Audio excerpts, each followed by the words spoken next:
partir de agora você acompanha o programa Com Você Agricultor. Notícias, mercado, clima, tecnologia, entrevistas, conversas e conhecimento especializado sobre agricultura. Com Você Agricultor, na 87,9, Rádio Comunitária. Bom dia, boa tarde, ouvintes. Estamos no ar em mais um Com Você Agricultor, um programa realizado pelo Instituto de Desenvolvimento Rural do Paraná e a Paremater, unidade de Santa Helena, em parceria com a Rádio Comunitária Liberdade. Eu sou a Daiane Lenz, aqui comigo Carlos Harold e o André Vitório. É muito bom ter a sua companhia. Olá, ouvintes! No programa de hoje a gente vai receber o Eduardo Vames, que é um engenheiro agrônomo de Palotina e especialista na parte de análise de solo, coleta. Vamos falar bastante aí sobre a correta adubação, a correta calagem. Participe com a gente, fique ligado!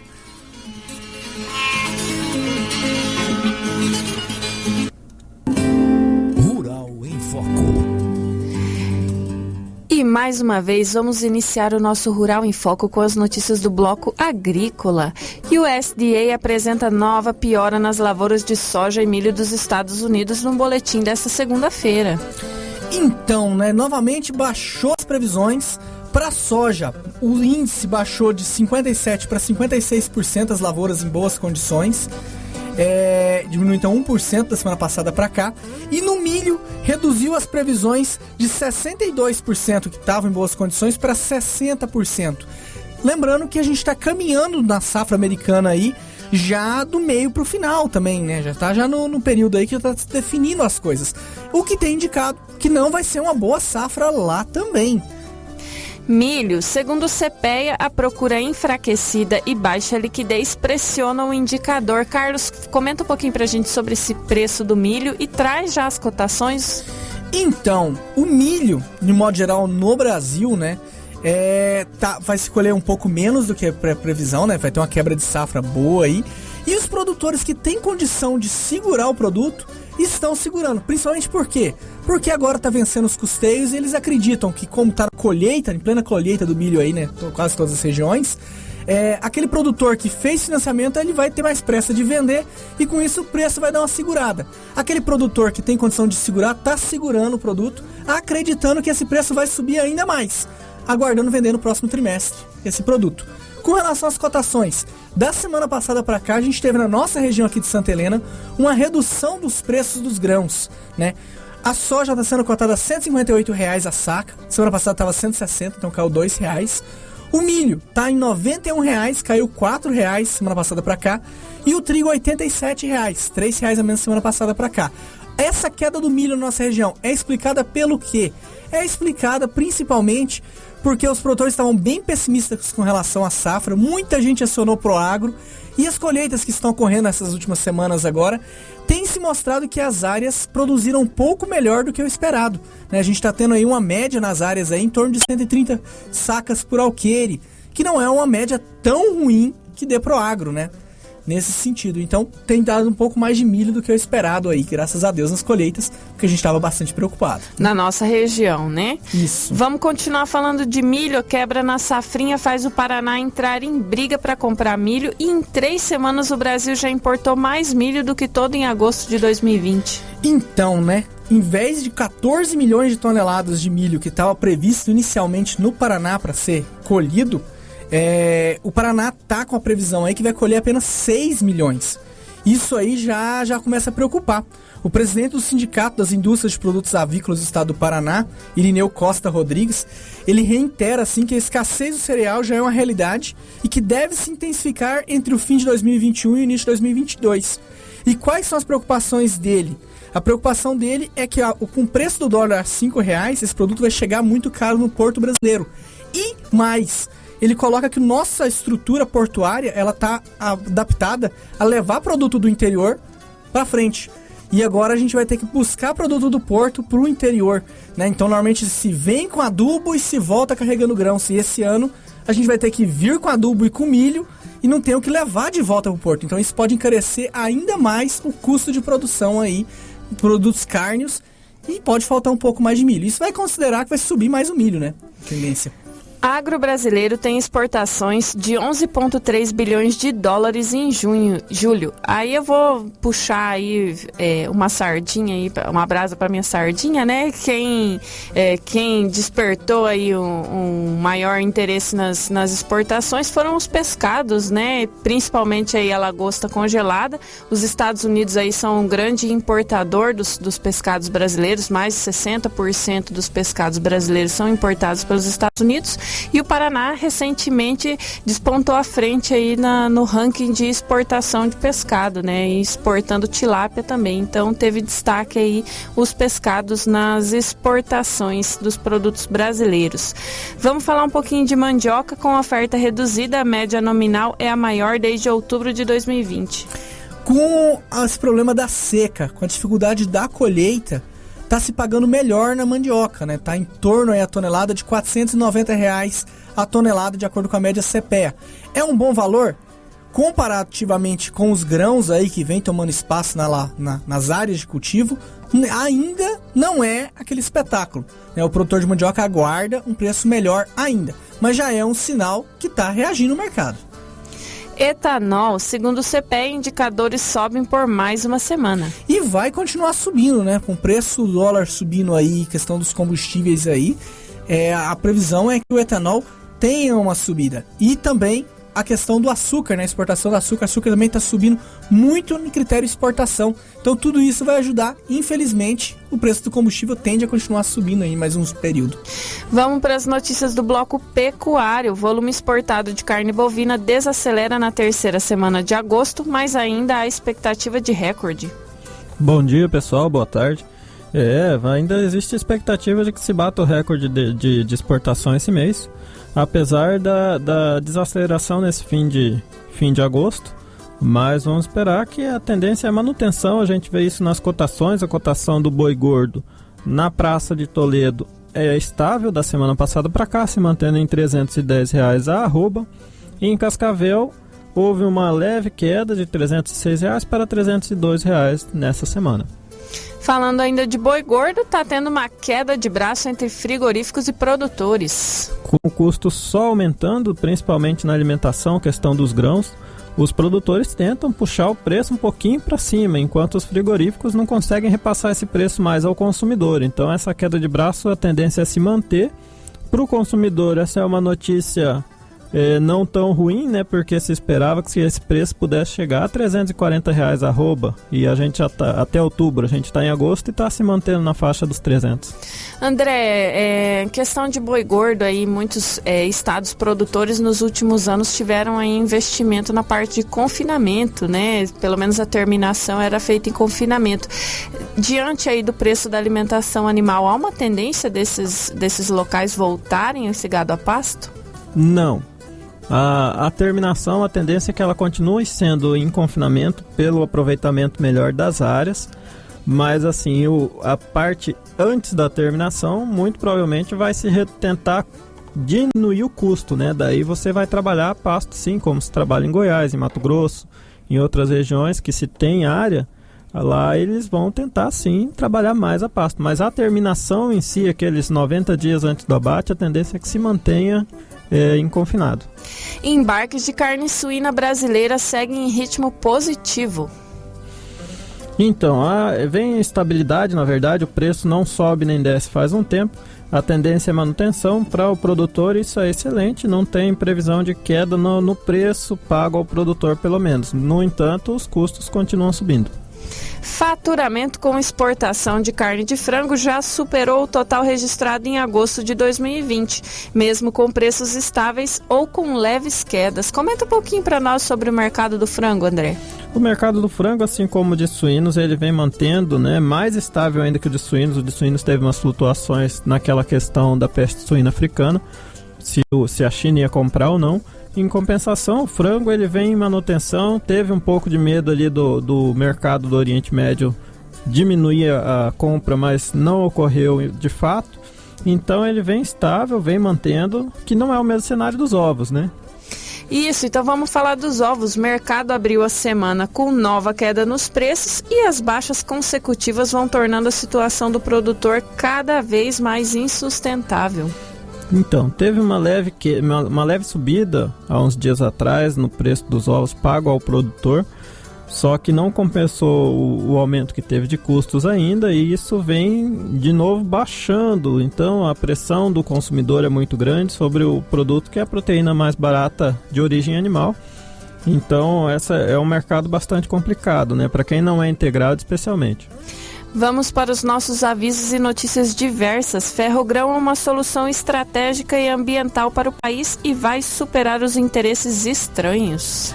A gente está no meio de uma discussão na questão dos pedágios, né? Uma coisa que está causando bastante rebuliço, e é importante porque vai aumentar o custo consideravelmente e em todos os produtos que circulam na rodovia. Então a gente aqui na região tem previsão de mais 2 praças, né? São 15 no estado. 2 novas, além das que já existem. E pode ter reajuste inclusive de valores. E a ferrovia viria para dar uma segurada nisso, né? No custo de transporte do que a gente escoa daqui pro porto. Então é uma possibilidade. E outra coisa que vem complicando é o custo de combustíveis, né?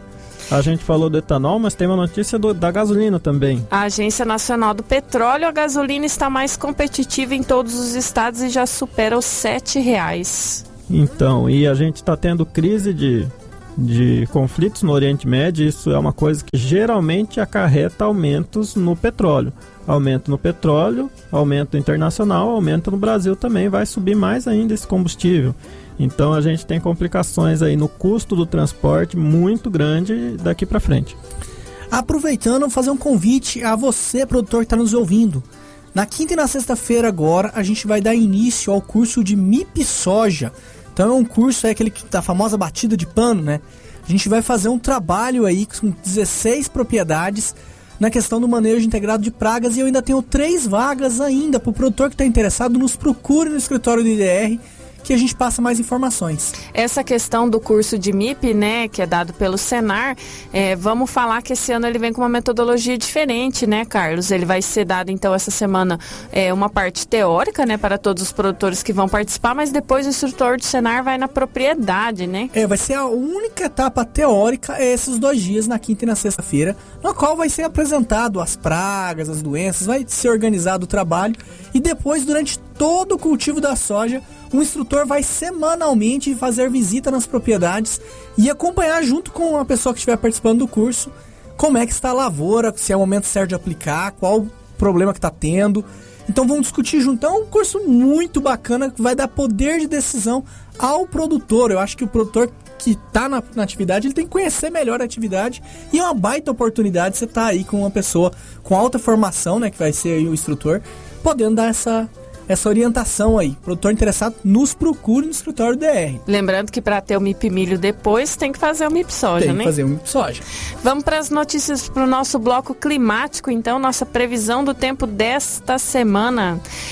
Hoje, previsão é sol, tempo aberto, né? Não tá tão aberto, pura fumaça aí no ambiente, né? Muito seco. Mas aí temos, segundo o CIMEPAR, uma previsão de chuva aí entre quinta e sábado, mas não deve ultrapassar aí 15 milímetros, segundo o CIMEPAR. Tomara que esteja errado, né, Tom? Tem alguns sites aí, por exemplo, Clima Tempo estava anunciando já chuva a partir de hoje, num volume um pouco maior.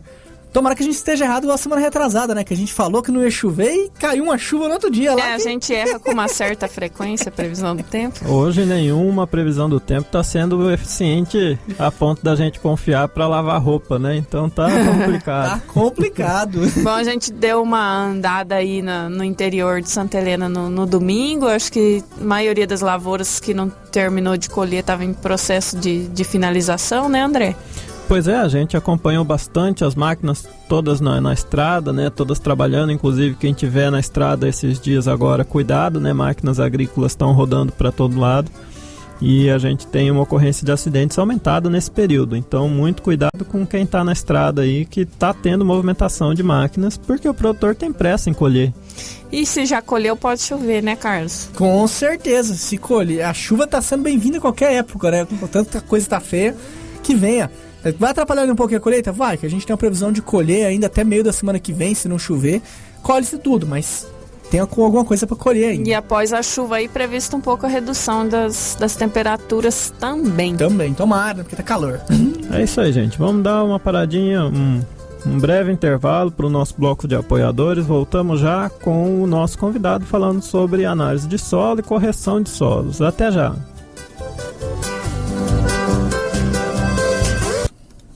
Com você, agricultor, volta já. Rádio Comunitária. Farmácia Real Rede Brasil Poupalar. Produtos em promoção até 13 de setembro. Biovitac, Vitamina C, Forte Gerim, Necroorgan, Iaton Cápsulas e Herbalip. Cinegripe, Sabonete Albany, toalha umedecida Sugar Baby com 50 unidades. Desodorante Above Aerosol, várias fragrâncias. Aproveite as ofertas da Farmácia Real Rede Brasil Poupalar. Fone WhatsApp 3268-1288. 12:31.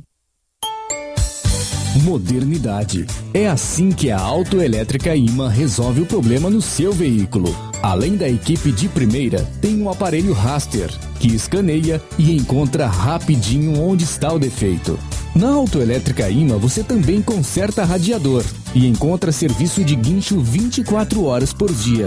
Precisou é só chamar. No finalzinho da Avenida Brasil, ao lado do Cavale, 3268-3387 ou o WhatsApp 98829-3122. Autoelétrica Iman.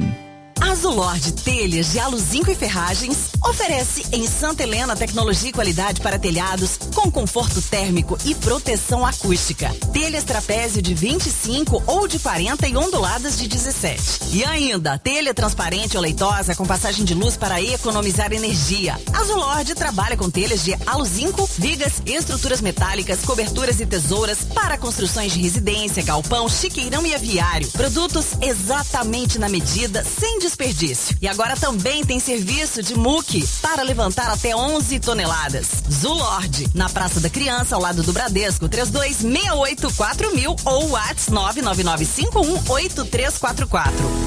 Qualidade, economia e tradição. É assim na Construicia Mazoquim.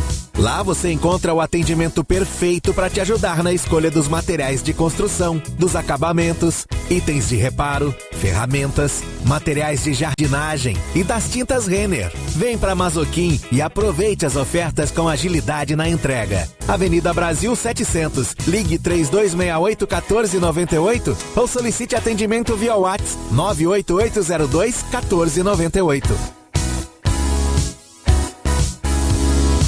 A Tupi Store está arrasando. Uma loja linda, muita variedade e bom gosto. Linha completa dos melhores colchões, mesas e estofados. Lindos jogos de jantares e peças decorativas. Tem tapetes para a sala em promoção. E tem oferta relâmpago em toda a seção de calçados. Na compra de qualquer calçado, no segundo par você tem 50% de desconto. É incrível! Compre um par de calçado e no segundo par você só paga metade do preço. Aproveite essa super oferta da Tupi Store. É por poucos dias. Vá conhecer e aproveite as promoções dessa loja maravilhosa. Tupi Store, em frente à lotérica de Santa Helena. Coronavírus. Evite o contágio. A vacina nos protege e protege aqueles que nos rodeiam. Como nem todos podem ser vacinados ao mesmo tempo e alguns indivíduos nem mesmo poderão ser vacinados, como os bebês muito novos ou pessoas com certas alergias, eles dependem de outras pessoas serem vacinadas para garantir que também estejam protegidos contra a Covid-19. A prevenção é o melhor remédio. Uma campanha em parceria com a Rádio Câmara. Rádio Comunitária.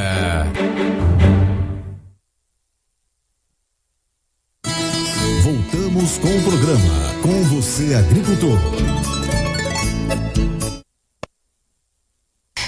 Estamos de volta no nosso Com Você, Agricultor, e hoje nós teremos um papo técnico aqui com o tema análise e correção de solos. Tema muito importante, principalmente aí para os agricultores. Vamos dar um foco aí na parte de lavouras temporárias, né, Carlos? Então, né? Vamos dar um tempinho no tempo de lavouras temporárias, mas vamos falar de análise de solo, que é algo que precisa ser falado agora, né? Enquanto nós estamos falando com um coleguinha aí, aguardando entrar com um colega lá, vamos falar aqui um pouquinho Para o produtor que não fez análise de solo ainda, lembrando que os financiamentos hoje eles não cobram análise de solo na hora de fazer o financiamento. Mas se porventura der um seguro, der um Proagro, é um motivo que o perito pode negar o seu seguro se a análise de solo, a análise química do solo tiver mais de 2 anos ou a análise física tiver mais de 10 anos. Carlos, então assim, o que seria recomendável para todo custeio fazer análise de solo? Para todo custeio você manter as análises de solo em dia. Análise química a cada 2 anos tem que ter análise química nova. E física, lembrando que 10 anos aí, que é o período que o banco exige, né? Então, nesse sentido, é uma coisa que eu acho que vale a pena ressaltar. O produtor que não fez ainda, a LAR tem feito, a Copagril tem feito, Dizan faz. Se não tiver difícil para vocês, aqui no escritório nosso também a gente encaminha também para o pessoal fazer. Nesse sentido. E qual que é a importância de fazer essas análises de solo aí? Parece que o nosso colega tá entrando aqui. Só um segundinho que já... Vamos voltar já, inclusive, com o Eduardo aqui. O Eduardo Vames, que é um colega do IDR Paraná de Palotina e tem trabalhado bastante com essa questão de tubação e calagem aí, né? Com os produtores de lá. E acho que a gente vem para fazer uma conversa com ele.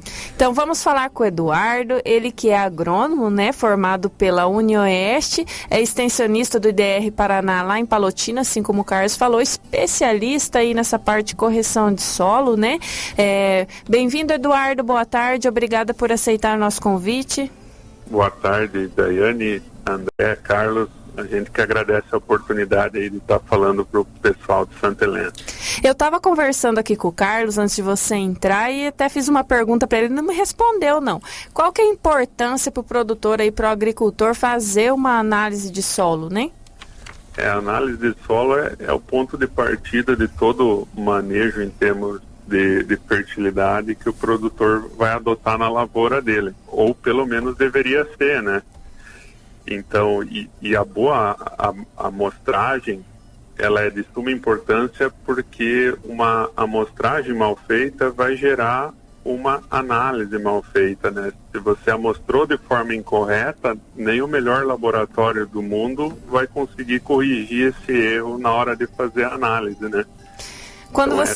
Quando você fala em uma amostragem correta, né, a coleta de solo lá a campo de uma maneira correta, explica aí para os nossos produtores como que seria esse correto e já conta para a gente assim, quais que são os principais erros que você observa no momento da coleta que o agricultor tem cometido. A gente às vezes faz a analogia da análise de solo com um exame de sangue, né? Imagina que fosse nós 4, né, encaminhar a amostra de sangue para um laboratório, juntasse as nossas 4 amostras numa amostra só e mandasse para o laboratório, né? Não daria para confiar naquele resultado para a gente fazer um tratamento médico, né, padrão para todo mundo. Então, na análise de solo também o produtor tem que ter critério na hora de fazer a amostragem. Hoje tem as ferramentas da agricultura de precisão, com as análises georreferenciadas, mas nada impede do produtor, do pequeno produtor, de forma manual, da maneira convencional, fazer uma boa amostragem. Ele tem que pegar o talhão dele lá e dividir em áreas homogêneas, né? O que seria uma área homogênea? É uma área de no máximo 12 hectares, que tenha características semelhantes, vamos dizer assim, tem um histórico de produtividade semelhante, um tipo de solo semelhante, vem sofrendo um manejo semelhante, tem uma declividade igual, né? Então, dentro desse talhão homogêneo delimitado pelo produtor, ele vai ter que coletar no mínimo 20 subamostras bem distribuídas nessa área, numa profundidade de 0 a 20 centímetros para compor a amostra daquele talhão. E quais têm sido os problemas que mais você tem encontrado aí nessa questão da amostragem, na coleta aí? Hoje o produtor, muitas vezes, ele enxerga a análise de solo do ponto de vista de financiamento da lavoura. Isso é uma questão secundária da análise, né?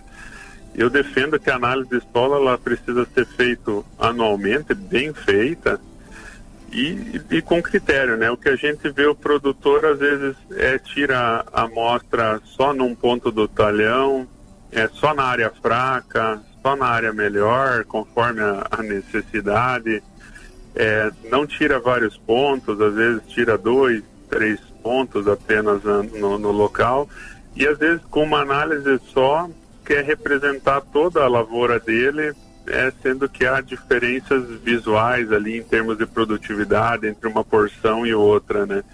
Então, às vezes, tentando simplificar, ele gera uma análise que você acaba não podendo confiar no resultado daquilo para fazer uma recomendação de correção ou de adubação para as culturas. Isso é bem comum, né, Eduardo? A gente vê bastante no escritório, o pessoal às vezes com 10 hectares de lavoura chega com 1 ou 2 pacotinhos de terra só para mandar para fazer análise? Até em termos de composição de amostra, é tranquilo você gerar uma amostra só para 10 hectares, né, desde que eles sejam homogêneos. O que tem que se cuidar é com esse número de subamostra, né? Às vezes para compor aquela amostra que está naquele pacotinho, o produtor às vezes coletou solo apenas em 1, 2 pontos, né?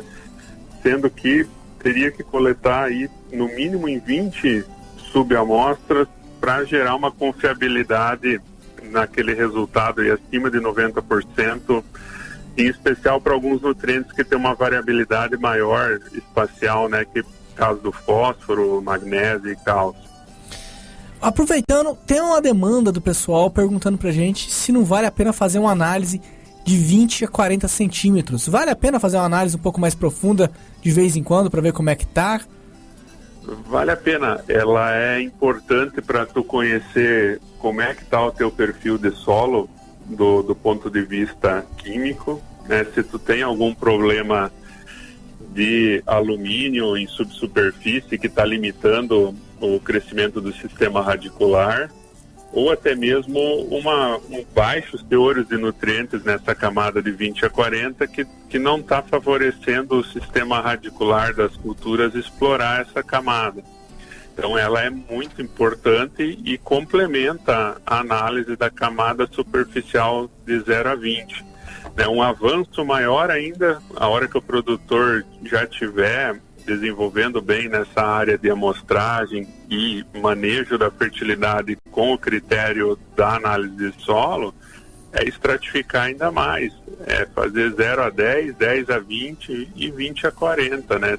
Ter um panorama não só de distribuição horizontal da fertilidade na área, mas também vertical ao longo do perfil. E na nossa região, quais são os principais problemas que você tem observado nos solos hoje? Falo mais aqui pela região de Palotina, mas Santa Helena não deve ser tão diferente ao longo de toda a região. A gente está, em nossa maioria, sobre latossolo. Não temos grandes problemas com alumínio, como você tem na região de Cascavel em diante, né? Nossos maiores problemas é desbalanço nutricional, e muito em virtude desse manejo padrão que o produtor vem adotando ao longo dos anos, sem ver a real necessidade da sua área. Então você pega áreas aí que estão com teores de magnésio excessivos, acima do ideal em função de histórico de uso recorrente de calcário dolomítico, em vez de alternar com calcítico. Áreas com teores de fósforo elevado e o produtor adotando mesma adubação todo ano, sendo que poderia suprimir a adubação.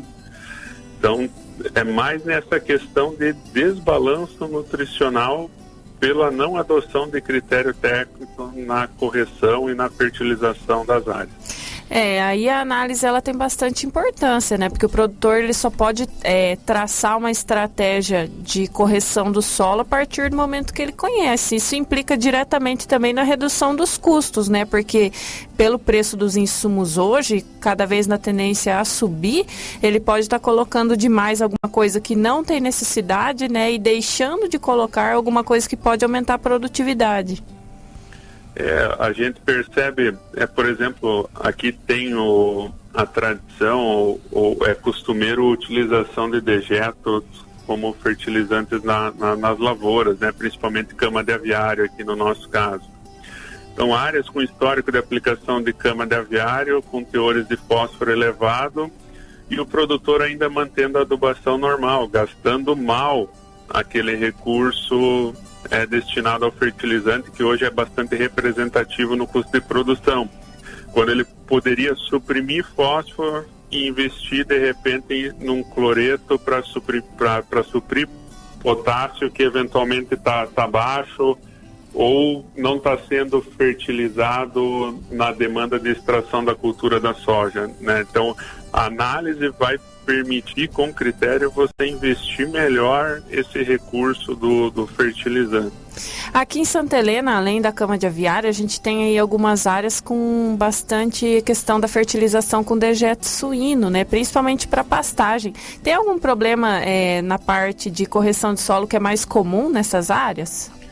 Tem que acompanhar essas áreas porque geralmente aumenta a demanda por correção de acidez, né, a questão da calagem, e atenção com o excesso de nutrientes, né? Às vezes tem que ir acompanhando, que começa a ter um acúmulo nutricional, né? Às vezes é questão de manejar para não sobrecarregar a área, né? E eventualmente suprir com algum outro nutriente que não é fornecido de forma total pelo dejeto. Então, nessas áreas também a análise periódica é importante para ir monitorando e fazendo os ajustes necessários. Esse ano a gente teve bastante problema com veranico, Eduardo, e os produtores fizeram análise aqui, alguns produtores conversando com a gente, que áreas em que foi aplicado gesso teve uma maior resistência a esses veranicos. Isso procede? Qual que é a função do gesso? É possível utilizar gesso na nossa região? Depende qual que for a restrição de crescimento do sistema radicular dessa área. Se de fato for um impedimento químico pela presença de alumínio, por exemplo, na camada de 20 a 40, ou um baixo teor de cálcio, magnésio e potássio nessa camada, que está fazendo concentrar o sistema radicular nas camadas superficiais, a aplicação de gesso ela vai ser benéfica, porque ele não corrige a acidez como o calcário, porém ele é condicionador de solo. O que ele vai fazer? Ele vai conseguir neutralizar alumínio tóxico na camada lá na 20 a 40, né? E levar cálcio, magnésio, potássio para essa camada, além de fornecimento de enxofre. Agora, se o problema do produtor que está impedindo o crescimento do sistema radicular não for químico, for, por exemplo, uma compactação do solo, a aplicação de gesso não vai resolver o problema dele. E como é que visualiza isso? Porque o produtor tem pouco costume de fazer acompanhamento da análise física do solo em superfície, né, em subsuperfície, né? Ver essa questão de compactação.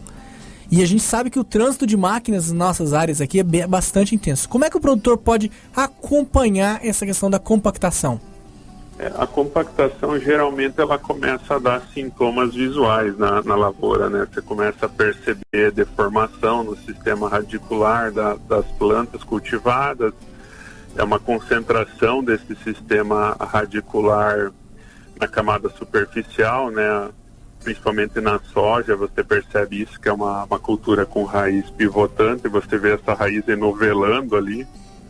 Então isso é um sinal bem típico de compactação. Além disso, começa a perceber porções da área que às vezes começam a ter subdesenvolvimento de planta, começam a ter morte prematura de planta em questão de déficit hídrico, presença de ataque de fungo de solo. Geralmente a compactação e o fungo de solo eles caminham junto, né? Então tem esses sintomas visuais, né, que podem ser monitorados na lavoura. A mensuração da compactação em si é por meio do penetrômetro, né, que é um equipamento específico para isso, tanto o de haste normal como o de impacto. Mas assim, esse resultado do penetrômetro toda forma ele tem que ser correlacionado com sintomas visuais e principalmente menor produtividade, né? Não é um número absoluto, mas principalmente a sintomatologia visual na lavoura é bem perceptível. Se o solo tiver compactado, não adianta o produtor ficar aplicando produto a rodo, né, Eduardo? Também porque como o sistema radicular vai estar confinado numa pequena camada do solo, você está confinando a boca da planta, que é a raiz, a um prato muito pequeno, né?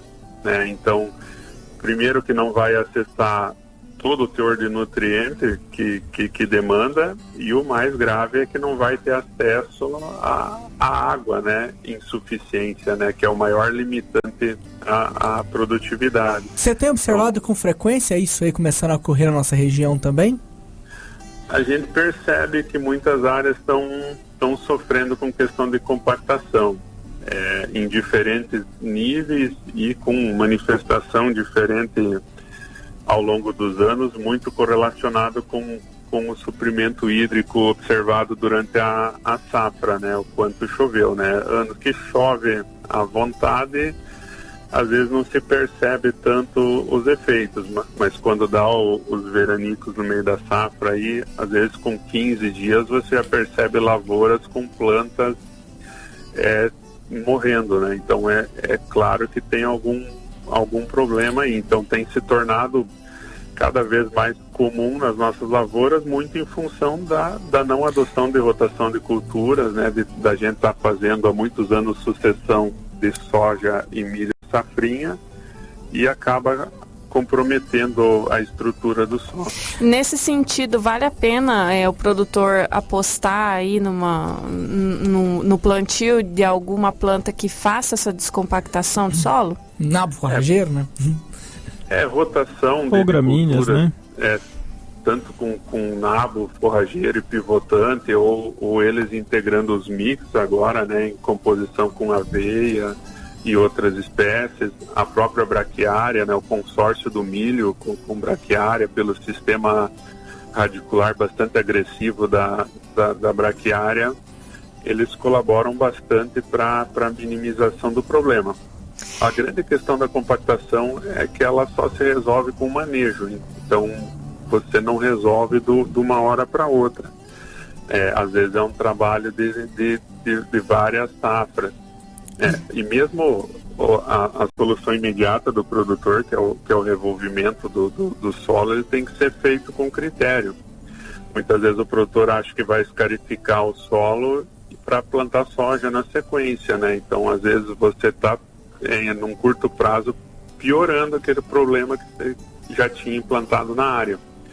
Mesmo quando uma área demanda uma ação mais drástica, como uma escarificação, ela tem que ser planejada de modo que logo após você realizar ela, você entre com uma espécie de sistema radicular agressivo, como uma braquiária, um mix de cobertura, para reestabilizar e reestruturar esse solo, para evitar que ele volte a se compactar num prazo mais curto ainda do que a correção que você fez.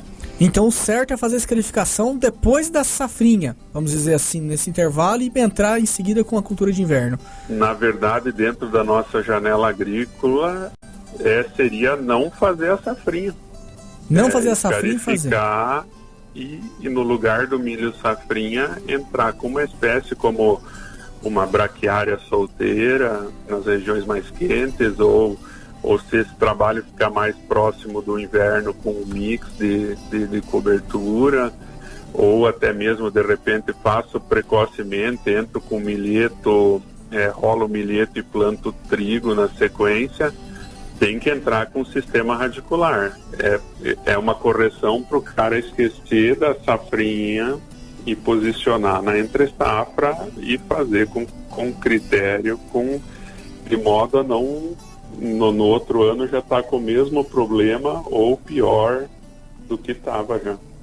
Eduardo, vamos mudar um pouquinho de assunto. Hoje no mercado nós temos uma gama bastante ampla aí de produtos sendo comercializados, principalmente aí para a questão de lavouras, né? Eu queria saber de você sobre o adubo foliar. Ele realmente tem eficiência? Como que a planta consegue realmente absorver os nutrientes pela folha? Sim, a planta é capaz de absorver nutrientes por via foliar. Agora, se vai funcionar ou não, depende. Se a planta tiver a necessidade de eficiência daquele nutriente, sim. Agora, se ela estiver bem nutrida naquele nutriente, fica mais difícil ter retorno econômico dessa aplicação. Sempre a produtividade da cultura ela vai ser limitada pelo nutriente mais limitante. Não adianta eu fazer, por exemplo, manganês via foliar se eu estou com problema de deficiência de fósforo. Da mesma forma, se eu estou com uma planta com excesso de cobre e vou aplicar via foliar cobre, vou aumentar mais ainda esse excesso, eu posso ter resposta negativa por excesso do nutriente, né? Então, também na aplicação de nutrição via foliar, eu também tenho que ter critério, né? Aplicar o que a planta está precisando. Aí, uma estratégia para saber o que a planta está precisando além da análise de solo anual, buscar fazer todo ano análise foliar na cultura principal, né? Como no caso da soja, para ir monitorando esse panorama nutricional da cultura e fazendo esses ajustes necessários e, eventualmente, sim, a aplicação de nutrientes via foliar, porque ela tem as suas vantagens, né, como a questão de distribuição melhor, principalmente dos micronutrientes que são necessários de aplicar em quantidades menores, né, mas tem que ter o critério, o embasamento para aplicar o que a planta realmente está precisando. E precisa ser feita aquela análise laboratorial ou aquela análise visual, vamos dizer assim, que o agrônomo faz, está valendo? Não tem, eu desconheço o ser humano que tem essa capacidade de via visual diagnosticar, só se for uma deficiência muito severa, né, que chega a causar o sintoma característico. Mas aí mesmo assim a suplementação foliar ela seria um paliativo, né? Suficiente. Mas né? Para pegar pequenas deficiências, pomes ocultas, né? A questão da análise foliar é primordial, né? É um exame de sangue da planta, né? Realmente o que ela conseguiu absorver, o que está correndo ali na seiva dela, né? E programada aí os ajustes, né, tanto para essa safra, se tiver alguma coisa urgente, como para as próximas safras. Estou tendo indicativo todo ano aqui que estou com teores baixos de boro foliar. Eu me programo para fazer a suplementação com boro, e muitas vezes pode ser pré-plantio usando fontes mais baratas, né, ou alguma outra fonte específica visando o solo, né, porque cada nutriente vai ter a sua dinâmica de melhor aproveitamento. É naquele negócio, né, a adubação foliar, a folha até consegue absorver alguma coisa, né, mas a raiz que é a boca da planta, né? Ela vai ser mais para questões pontuais, complementações, né? Mas nunca um fornecimento total. A boca da planta é a raiz, então quanto mais resolvidos os problemas da raiz, né, que a planta está conseguindo explorar bem camadas profundas do solo, que o solo está com bons teores de matéria orgânica, corrigido em termos nutricionais, né, uma lavoura bem implantada, com disponibilidade hídrica adequada, dificilmente ela vai ter carências nutricionais, né? E tem algumas questões da adubação foliar que são de suplementação mesmo, né? Como é o caso da aplicação de cobalto e molibdênio na soja, aí, entre o estágio V3 e V5, que é para estimular a fixação biológica de nitrogênio. Isso aí tem uma série de trabalhos que embasam, e é uma suplementação, né? É uma demanda específica da cultura da soja que pode ser atendida aí por essa aplicação foliar. Então não é que não funciona, o que a gente vê que falta muitas vezes é critério. Eduardo, a gente está chegando no nosso limite de tempo aqui, né? Já é quase 1 hora. Agradecemos muito sua presença, com certeza trouxe muita informação importante pra gente. Muito obrigado por ter vindo, viu? E ficamos esperando novas participações. Eu que agradeço, obrigado o convite aí. Valeu, Eduardo. Até mais. Isso aí, vamos fechando mais um Com Você, Agricultor.